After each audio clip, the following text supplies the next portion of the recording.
مصر دنیا کی قدیم ترین تہذیب کو اپنے دامن میں سمیٹے ایک ملک جس نے صدیوں تک تاریخ کے صفحات پر اپنا گہرا اثر چھوڑا ہے۔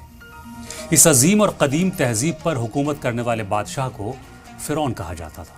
فرعون کوئی نام نہیں تھا بلکہ ایک ٹائٹل تھا، لقب تھا، جیسے ہمارے ملک ہندوستان میں راجہ ہوتا تھا، روم میں سیزر کہا جاتا تھا اور ایران میں کسرا ہوتا تھا۔ اسی طرح مصر کے حاکم کے لیے فرعون کے لفظ کا استعمال ہوتا تھا۔ آج بات حضرت موسیٰ علیہ السلام اور اس دور کے ظالم فرعون کی، جس کا اصلی نام رامسیس سیکنڈ تھا۔ 1300 قبل عیسیٰ مسیح یعنی BC، عیسیٰ علیہ السلام کے پیدا ہونے سے 1300 سال پہلے کا مصر ایک نئی تاریخ لکھنے کو بےتاب تھا۔ یہ وہ دور تھا جب مصر کی زمین پر بنی اسرائیل اور کاپٹک سماج کے لوگ رہتے تھے۔ بنی اسرائیل پیغمبر یعقوب علیہ السلام کی امت تھے۔ حضرت یعقوب کا ہی دوسرا نام اسرائیل تھا۔ اسرائیل حضرت ابراہیم علیہ السلام کے پوتے اور حضرت اسحاق کے بیٹے تھے، اور کاپٹک یعنی قبطی وہ لوگ تھے جو قدیم مصر کے رہنے والے تھے۔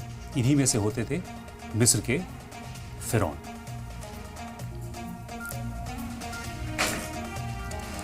قدیم مصر میں دو الگ الگ قومیں تھیں، ایک قبطی اور دوسرے بنی اسرائیل۔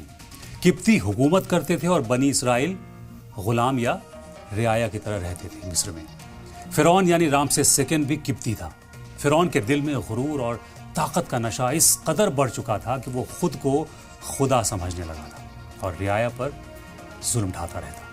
قبطی سرکاری عہدوں پر مزے کر رہے تھے، جبکہ بنی اسرائیل کے لوگوں سے دن رات پتھروں کو توڑنے، اینٹ بنانے اور بڑے بڑے عالیشان محل اور پیرامڈ کھڑا کرنے کی مزدوری کرائی جاتی تھی۔ فرعون کے ظلم سے پورا مصر کرا رہا تھا، لیکن کسی میں اتنی جرت، اتنی ہمت نہیں تھی کہ فرعون کی ہاں میں ہاں ملانے کے بجائے کوئی دوسرا لفظ اپنی زبان سے نکال بھی سکے۔ فرعون اپنی طاقت کے نشے میں چور، مغرور ہو کر حکومت کر رہا تھا کہ تبھی ایک ایسی رات آئی جس نے اس کے پورے وجود کو ہلا کر رکھ دیا۔ اس رات فرعون نے ایک بہت خوفناک اور ڈراونا اور ایک عجیب خواب دیکھا جس نے اس کے عالیشان محل کے سکون کو تہس نہس کر دیا۔ اس نے دیکھا کہ بیت المقدس یعنی یروشلم کی طرف سے ایک خوفناک آگ کی لپٹیں اٹھ رہی ہیں، اور دیکھتے ہی دیکھتے اس آگ نے مصر کے تمام بڑے محلوں اور فرعون کے وفادار کے گھروں کو جلا کر خاک کر دیا، راکھ کر دیا۔ لیکن اس آگ نے بنی اسرائیل کے غریب غلاموں کی جھوپڑیوں کو کوئی نقصان نہیں پہنچایا۔ صبح ہوتے ہی خوفزدہ فرعون نے اپنے دربار کے بڑے نجومیوں یعنی ایسٹرالوجرز اور جادوگروں کو بلایا اور ان سے اس عجیب خواب کی تعبیر پوچھی۔ نجومیوں اور جادوگروں نے بہت غور و فکر کرنے کے بعد فرعون کو ایک ایسی بات بتائی جس سے اس کے پیروں تلے سے زمین کھسک گئی۔ انہوں نے پیشن گوئی کی کہ بنی اسرائیل کے غلام خاندان میں ایک بہت جلد ایک ایسا لڑکا پیدا ہونے والا ہے جو تمہاری خدائی کے دعووں کو اکھاڑ پھینکے گا اور تمہارے اس عالیشان تخت و تاج کو ملبے میں تبدیل کر دے گا۔ یہ سنتے ہی اپنی حکومت کو بچانے کے لیے فرعون غصے میں آ گیا اور اس نے فوراً ایک بے حد ظالمانہ قانون نافذ کر دیا۔ اس نے حکم دیا کہ بنی اسرائیل میں جو بھی نیا لڑکا پیدا ہو اسے فوراً قتل کر دیا جائے اور لڑکیوں کو زندہ چھوڑ دیا جائے تاکہ وہ بڑی ہو کر محلوں میں غلامی کر سکیں۔ فرعون کے سپاہی اور جاسوس پورے مصر کی گلیوں میں پھیل گئے اور پینی نظر رکھنے لگے۔ جیسے ہی کسی گھر میں لڑکے کی پیدائش ہوتی یا اس کی بھنک لگتی، اسے ماں کی گود سے چھین کر موت کے گھاٹ اتار دیا جاتا۔ سپاہی گھر گھر جا کر تلاشی لیتے۔ اس سے پورے مصر میں ایک دہشت کا ماحول بن چکا تھا۔ ہر ماں اپنے ہونے والے بچے کے لیے دن رات آنسو بہاتی تھی۔ اسی خوف اور چیخ پکار کے ماحول کے بیچ بنی اسرائیل کی ایک خاتون بی بی یوکابد کی گود میں حضرت موسیٰ کی ولادت ہوئی۔ جب ان کی ماں نے اپنے اس بے حد خوبصورت اور نورانی بچے کو دیکھا تو ایک طرف ان کا دل ممتا سے بھر گیا، لیکن دوسرے ہی پل فرعون کے سپاہیوں کا خوف انہیں ستانے لگا۔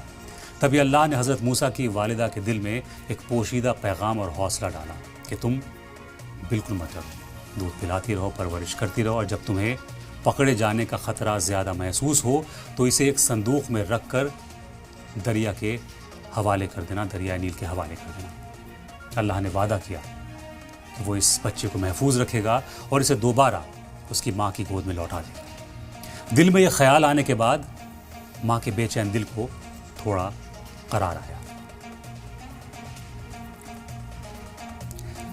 معصوم موسیٰ کی ماں نے ایک مضبوط لکڑی کا صندوق تیار کیا اور اپنے کلیجے کے ٹکڑے کو روتے ہوئے اس میں لٹا کر دریا کی تیز لہروں میں بہا دیا، چھوڑ دیا۔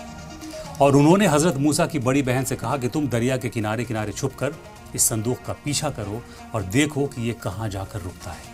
اب اللہ کی قدرت دیکھیے کہ وہ صندوق لہروں سے ٹکراتا ہوا سیدھے فرعون کے محل کے اس شاہی گھاٹ کی طرف بڑھ گیا جہاں فرعون کی بیوی بی بی آسیہ اپنی خادماؤں کے ساتھ موجود تھی۔ جب پانی میں بہتے ہوئے اس صندوق پر بی بی آسیہ کی نظر پڑی تو انہوں نے حیرانی ظاہر کرتے ہوئے اپنے سپاہیوں کو اسے باہر نکالنے کا حکم دیا، اور جیسے ہی صندوق کا ڈھکن کھولا گیا تو اندر کا نظارہ دیکھ کر بی بی آسیہ کا دل پگھل گیا، کیونکہ اس کے اندر ایک بے حد معصوم اور نورانی بچہ انگوٹھا چوستے ہوئے مسکرا رہا تھا۔ بی بی آسیہ بہت ہی نیک اور رحم دل خاتون تھی، ان کی اپنی کوئی اولاد نہیں تھی، اس لیے اس بچے کی معصومیت دیکھ کر ان کے دل میں ماں کی ممتا امڑ پڑی اور انہوں نے اس بچے کو گلے لگا لیا اور اپنے محل میں لے گئی۔ جب فرعون کو اس بات کی خبر ملی تو وہ غصے میں تمتماتا ہوا تلوار لے کر آیا، کیونکہ اسے شک تھا کہ کہیں یہ وہی بچہ تو نہیں جس کے ڈر سے وہ ہزاروں بچوں کا اب تک قتل کروا چکا تھا۔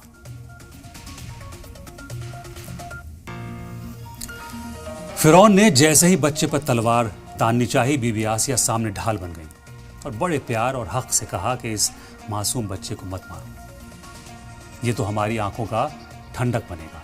انہوں نے فرعون کو سمجھایا کہ ہماری کوئی اولاد نہیں ہے، کیوں نہ ہم اسے اپنا بیٹا بنا لیں، اور ویسے بھی یہ محل میں رہے گا تو ہمارا وفادار بنے گا نہ کہ ہمارا دشمن۔ فرعون اپنی بیوی سے بے پناہ محبت کرتا تھا، اس لیے ان کے بار بار اصرار کرنے پر اس کا غصہ ٹھنڈا ہو گیا، شانت ہو گیا، اور اس نے بچے کو زندہ چھوڑ دینے کا فیصلہ کر لیا۔ اس طرح اللہ نے فرعون کی تلوار کو اس کی اپنی بیوی کی محبت کے ذریعے ناکام کر دیا۔ اب محل میں ایک نئی پریشانی یہ کھڑی ہو گئی کہ بچہ بھوک سے بلک رہا تھا، لیکن وہ محل میں بلائی گئی مصر کی کسی بھی دائی یا دودھ پلانے والی خادمہ کا دودھ نہیں پی رہا تھا۔ حضرت موسیٰ کی بہن جو بھیس بدل کر محل کے باہر ہی گھوم رہی تھی اور اندر کی ساری ہلچل دیکھ رہی تھی، انہوں نے موقع پا کر محل کے درباریوں سے بات کی۔ انہوں نے بے حد سمجھداری سے کہا کہ اگر آپ اجازت دیں تو میں ایک ایسے پاک دامن عورت کو جانتی ہوں جس کے پاس یہ بچہ دودھ ضرور پی لے گا، اور وہ اس کی بہت اچھی پرورش بھی کریں گی۔ پریشان درباریوں نے بنا وقت گنوائے اس عورت کو فوراً محل میں حاضر کرنے کا حکم دے دیا۔ حضرت موسیٰ کی بہن دوڑتی ہوئی گھر گئیں اور اپنی ماں کو ساری بات بتا کر محل لے آئی۔ جیسے ہی حضرت موسیٰ کو ان کی اپنی اصلی ماں کی گود میں دیا گیا، فوراً انہوں نے دودھ پینا شروع کر دیا اور رونا بھی بند کر دیا۔ یہ دیکھ کر فرعون اور بی بی آسیہ بے حد خوش ہوئے اور انہوں نے حضرت موسیٰ کی والدہ کو ہی انعام دیا اور بچے کی پرورش کے لیے محل میں رکھ لیا۔ اس طرح اللہ نے اپنا وہ وعدہ پورا کیا جو اس نے ندی میں صندوق بہاتے وقت ماں سے کیا تھا کہ ہم اس بچے کو تمہارے پاس ضرور لوٹائیں گے۔ اس کے بعد حضرت موسیٰ کی پرورش فرعون کے اسی شاہی محل میں سب سے اونچے درجے کے شہزادے کی طرح ہونے لگی، جہاں جانے سے بھی بنی اسرائیل کے لوگ تھر تھر کانپتے تھے۔ فرعون جس دشمن کو مارنے کے لیے لاکھوں بے گناہ بچوں کا خون بہا چکا تھا اور اپنی پوری سلطنت کی طاقت جھونک چکا تھا، وہی دشمن اب اس کی ناک کے نیچے اسی کے خرچے پر پل کر بڑا ہو رہا تھا۔